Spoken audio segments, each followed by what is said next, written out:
ನಲ್ಮುಂಜಾನೆ ಎಲ್ಲರಿಗೂ ಹಾಗೂ ನನ್ನ ಯೂಟ್ಯೂಬ್ ಚಾನಲಿಗೆ ಎಲ್ಲರಿಗೂ ಕೂಡ ಸ್ವಾಗತ. ಎಲ್ಲರೂ ಕೂಡ 75 ಡೇ ಚಾಲೆಂಜನ್ನು ಮಾಡ್ತಾ ಇದ್ದಾರೆ.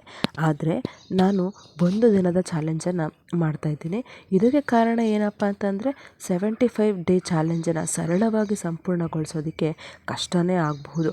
ಅದಕ್ಕೆ ಸರಳತೆಯಿಂದ ಕ್ಲಿಷ್ಟತೆ ಕಡೆಗೆ ಹೋಗೋಣ ಅಂತ ಒಂದು ದಿನದ ಚಾಲೆಂಜಿಂದ ಯೂಟ್ಯೂಬ್ಗೆ ಪಾದಾರ್ಪಣೆಯನ್ನು ಮಾಡ್ತಾಯಿದ್ದೀನಿ.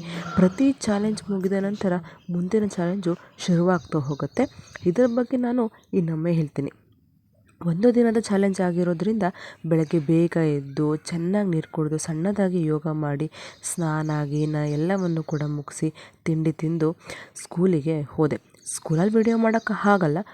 ಅಲ್ಲಿಂದ ರಿಟರ್ನ್ ಬಂದು ಮತ್ತೆ ಓದ್ಕೊಂಡು ನೀರು ಕುಡ್ಕೊಂಡು ನಾಳೆ ಶುರುವಾಗ್ತಾ ಇರುವಂತಹ ಚಾಲೆಂಜ್ ಬಗ್ಗೆ ಡೈರಿಯಲ್ಲಿ ಬರೆದು ಹಾಗೆ ಇವತ್ತು ಬೆಳಗ್ಗೆ ಏನೇನೆಲ್ಲ ಮಾಡಿದೆ ಹಾಗೂ ಏನೇನೆಲ್ಲ ಮಾಡಿಲ್ಲ ಅಂತೇಳಿ ಒಂದು ಕಡೆ ನೋಟ್ ಮಾಡಿಕೊಂಡು ನನಗೆ ನಾನೇ ವ್ಯಾಲ್ಯುವೇಷನನ್ನು ಮಾಡಿಕೊಂಡು 5ಕ್ಕೆ 3 ಅಂಕಗಳನ್ನು ಕೊಡ್ಕೊಂಡೆ.